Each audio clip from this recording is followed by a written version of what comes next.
Hey, speaking of other stories on a national stage here, this story You'll is be in the gripping right. the world here at the moment.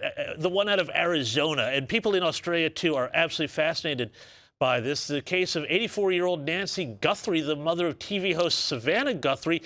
She is still missing after what appears to have been some sort of abduction. Tell us what is happening with this story, and why do you think it has gripped not just the nation, but the world? I was thinking about this earlier. It almost feels like kind of our version of the Lindbergh baby or something.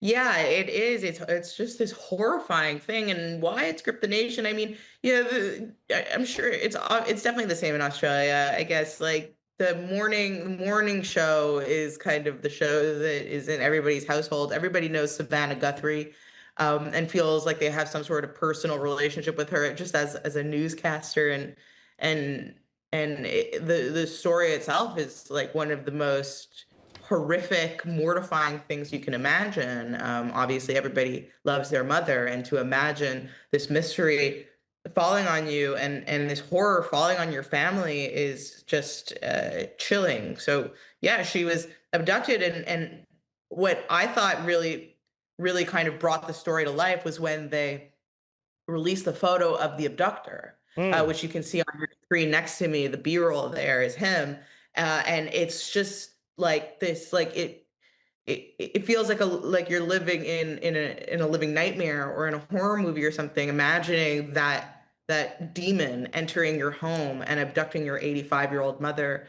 There's something I think particularly disgusting, repulsive, horrific, sinful about the abuse and harm of a child or an elderly woman, or an elderly person. And I Yeah. think that the fact that she is 85 or 86, like, just really hits a specific nerve. She's a mother that hits a specific nerve. She is the mother of a woman who we are all familiar with as Americans.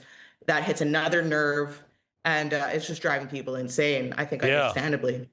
Hey, just one more thing before I let you go, because the Winter Olympics are on at the moment, and I love the Winter Olympics much more than the summer ones. That's just me. But the J.D. Vance, the vice president here, he had a nice old shot at some of these athletes who are using platforms to discuss politics. Have a look at this.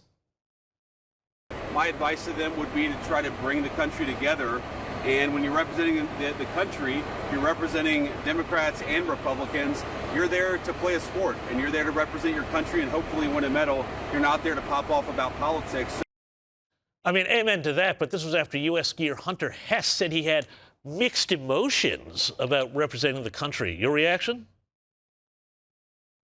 Yeah, it's pretty despicable. I love the Winter Olympics too. And there was a day maybe in my teenagehood when I was bombing down hills, maybe as fast as these guys. But yeah, it's pretty despicable. Sports is supposed to be a unifying thing that we can all love, and the sports heroes that we have are aspirational and wholesome.